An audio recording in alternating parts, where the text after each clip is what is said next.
बहुत शुक्रिया आप सबका। एक बार फिर से मैं हाजिर हो गया हूँ आपके बीच एक नए टॉपिक पर डिस्कशन करने के लिए।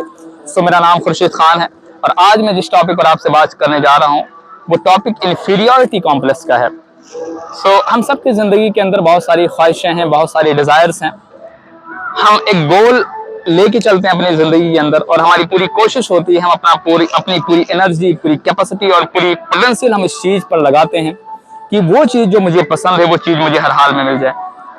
और but most of this time हमने ज़िंदगी के अंदर ये देखा है कि हम सारा स्ट्रगल करने के बाद, सारी एनर्जी यूज करने के बाद, सारा पोटेंशियल यूज करने के बाद भी हमें वो चीज़ नहीं मिलती है।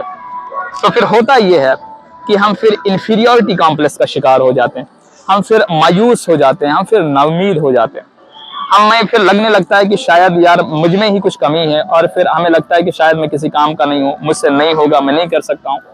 और फिर एक तरीके से कुल मिलाकर एक नेगेटिव माइंडसेट क्रिएट हो जाती है हमारे अंदर और फिर एक वो जो वाइब जो हमारे साथ एसोसिएटेड है वो वाइब भी हमारी नेगेटिव हो जाती है। और ये नेगेटिव माइंडसेट और ये नेगेटिव वाइब ये हमारी जिंदगी के अंदर, आपकी जिंदगी के अंदर एक रुकावट का काम करती हैं। ये हमें आगे ग्रो करने से, आगे अपने आप को डेवलप करने से ये रोकती हैं। ये हमारी जिंदगी के अंदर खुशियों को छीन लेती हैं। हमारे दिल के अंदर मायूसी होती है, जिंदगी के अंदर मायूसी होती है, हम पॉजिटिव सोचना छोड़ देते हैं।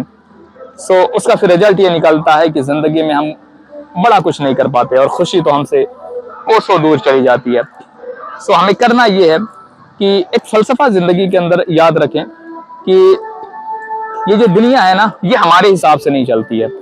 देखिए, हमारा काम जो है वो है, एक बड़ी फेमस कोट है ना कि हम कहते हैं कि कर्म करते जाओ, फल की चिंता ना करो। याद रहे कि ये बहुत ही इंपॉर्टेंट बात है। यानी इसके बैकअप में फिलॉसफी भी खड़ी है इस स्टेटमेंट के, इसके बैकअप में पूरी की पूरी साइकोलॉजी भी खड़ी हुई है। ये इतना इंपॉर्टेंट बात और इतनी डेप्थ बात है और इतना ये हेल्पफुल है हमारी जिंदगी के अंदर। हमारा काम बस इतना है कि हम कर्म करें, जो चीज हमें चाहिए उसको पाने के लिए जो मेहनत रिक्वायर्ड है, जितनी पोटेंशियल रिक्वायर्ड है, जितनी कैपेसिटी रिक्वायर्ड है, हम अपनी तरफ से पूरी ईमानदारी के साथ कोशिश करें।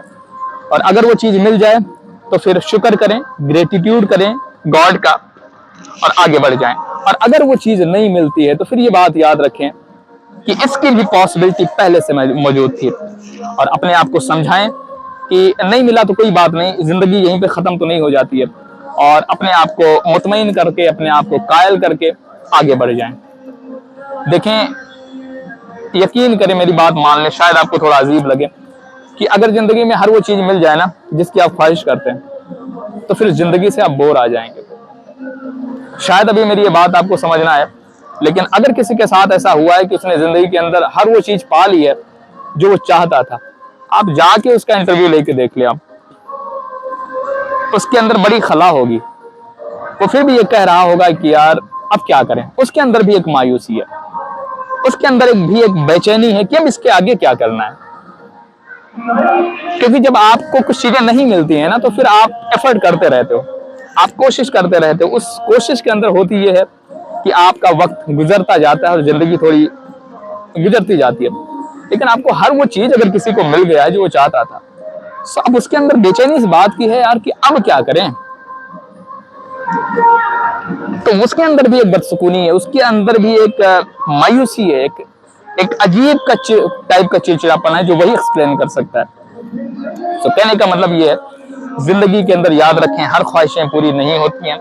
बहुत सारी ख्वाहिशें ऐसी रहेंगी जो पूरी नहीं होंगी।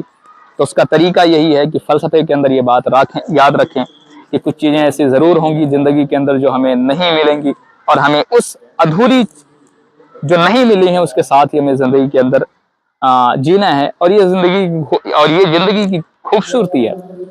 जिंदगी खूबसूरत उस वक्त नहीं बनेगी जब आपको हर चीज मिल जाएगी जो आप चाहते हो। बहुत शुक्रिया लास्ट में मेरी बात सुनने के लिए आप सबका।